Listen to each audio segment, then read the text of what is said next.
When you were little, you were probably one of 5 or more things. The loner, the bully, the scrawny but equally as annoying bully sidekick, the bookworm, or the fat kid. I was the fat kid. I know. My name is Shannon, but on the streets, they called me Shannon the Grand Canyon. And by streets, I mean Blacktop. Lame, right? I know. I know. Lame, but hilarious. Truth be told, I was a little touchy about my weight, but totally oblivious to those who felt like humiliating me. Let me explain. Hey Shan, you wanna go play tag? Yeah, sure. I love tag. I love tag? Firstly, what the hell was I thinking? I love tag? Since when do I love tag? Sure, I'll play tag. Sweet. Tag, you're it. And by the time you're done being outrun by every kid on the playground, you're about ready to call it quits.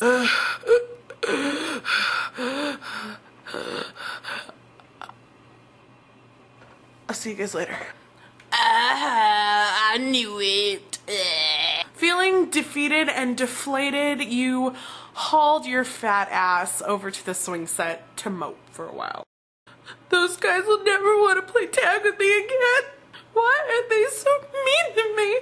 Hey Shan. Huh? It's you. From the future. From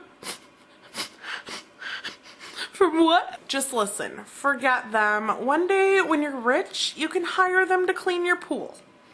And then you can laugh at them. You can pay them below minimum wage and then laugh at the irony. I just want people who like me. People like you, Shan, just not those people. You don't even want them to like you. Yes, Wait a second. You know, having this hypothetical conversation with myself made me realize that I spent the good majority of my life as a young adult, as a young child, trying to get the wrong people to like me. Working really hard to make them like, tolerating the bullying and moving forward with my life. Getting into relationships with people that hurt me. Drawing close to people who really could give a crap about being friends with me. I have a scenario, and this really seems kind of petty to some people, but to me it was kind of like a revelation, so to speak. I was tooling around on Facebook and I noticed I had a friend request, and it was from a girl named Amy who I had gone to high school with.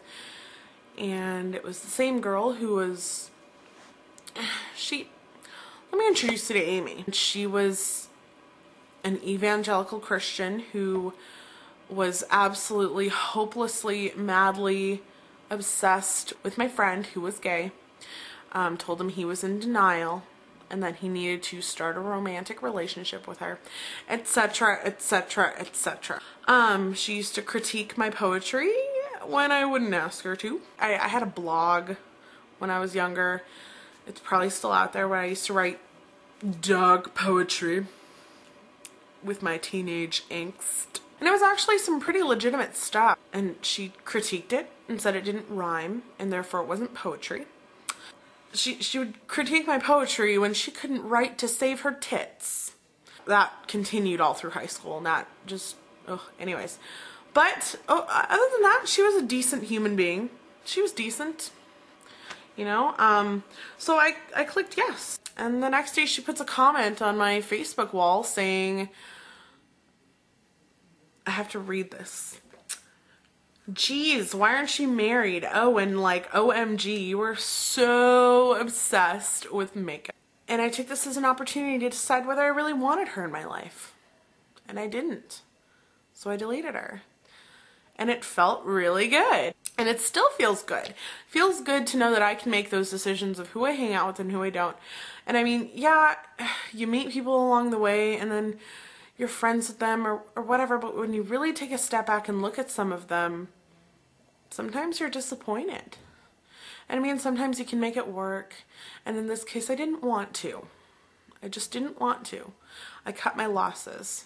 Use your powers wisely. young grasshoppers.